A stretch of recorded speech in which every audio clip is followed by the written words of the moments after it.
Nous sommes le dimanche 9 janvier, un dimanche qui rime sans doute avec préparatif pour plus de 250 000 élèves bruxellois.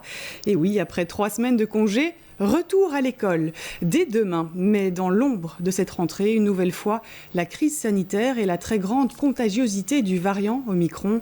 Bonsoir Vanessa Lullier. Un petit rappel des règles en vigueur est bien utile.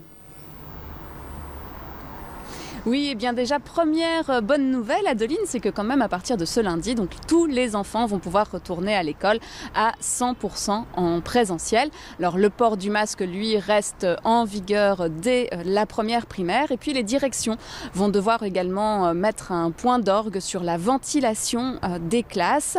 Et enfin, il est recommandé aux parents d'effectuer un autotest avant de mettre leurs enfants lundi matin à l'école et ensuite d'en effectuer un une fois par semaine.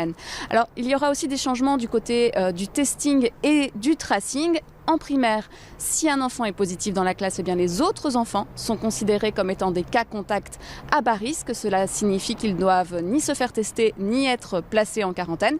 Par contre, la classe ferme dès 4 cas positifs. Et puis si un enfant vit dans un foyer avec une personne qui est positive au Covid-19, eh bien finalement l'enfant devra rester en quarantaine chez lui. Dans le secondaire, eh bien les classes ne ferment plus et puis les règles changent selon le statut vaccinal de l'élève. Alors, s'il n'a pas de symptômes, il ne devra pas se faire tester.